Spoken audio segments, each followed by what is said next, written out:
Chandrababu cabinet లో berth దక్కేదెవరికి, ఎంతమందితో cabinet ఉండబోతోంది? ఈ ప్రశ్నలకు ఆన్సర్ ఇచ్చేశారు టీడీపీ అధినేత చంద్రబాబు. 24 మందితో కేబినెట్ ఏర్పాటు కాబోతోంది. చంద్రబాబుతో పాటే ఇవాళ కొత్త మంత్రులు ప్రమాణ స్వీకారం చేస్తారు. జనసేనకు 3 మంత్రి పదవులు కేటాయించగా బీజేపీకి 1 బెర్త్ ఖరారైంది. ఏపీలో మరికొన్ని గంటల్లోనే కొత్త ప్రభుత్వం కొలువుదేరనుంది.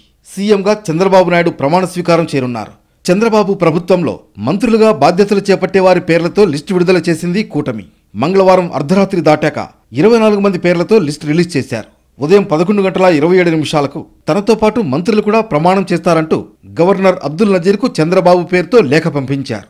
జనసేన నుంచి 3కి, బీజేపీ నుంచి 1కి మంత్రి పదవి లభించింది.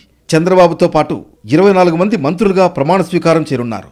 జనసేన అధిపతి పవన్ కళ్యాణ్, టీడీపీ జాతీయ ప్రధాన కార్యదర్శి నారా లోకేష్, బీజేపీ నుంచి సత్యకుమార్కు మంత్రివర్గంలో చోటు దక్కింది.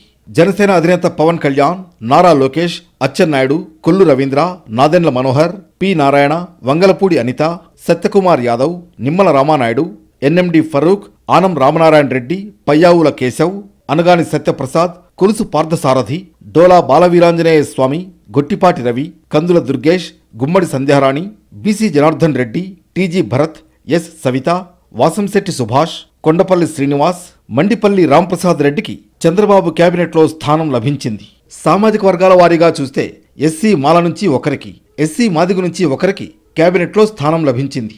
ఎస్టీ, ముస్లిం మైనార్టీ, ఆర్యవైశ్య, బలిజ సామాజిక వర్గాల నుంచి ఒక్కొక్కరిని మంత్రి పదవి వరించింది.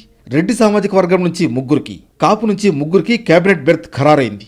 ఇక బీసీల విషయానికి వస్తే బీసీ యాదవ్ నుంచి పార్థసారథి, సత్యకుమార్, బీసీ మత్స్యకారుల నుంచి కొల్లు రవీంద్ర, బీసీ తూర్పు కాపు నుంచి కె శ్రీనివాస్, బీసీ కొప్పుల వేలమ నుంచి అచ్చెన్నాయుడు, బీసీ గౌడ వర్గం నుంచి అనగాని సత్యప్రసాద్, బీసీ శెట్టి బలిజ నుంచి వాసంశెట్టి సుభాష్, కురుబ సామాజిక వర్గం నుంచి సవిత పేరు ఖరారు చేశారు. చంద్రబాబుతో సహా 26 మంది మంత్రులుగా ప్రమాణ స్వీకారం చేయడానికి అవకాశం ఉంది. అయితే 26 స్థానాలకు గాను 25 మందితో కేబినెట్ కూర్పు ఉండడం సరికొత్త చర్చకు తెరలేపింది.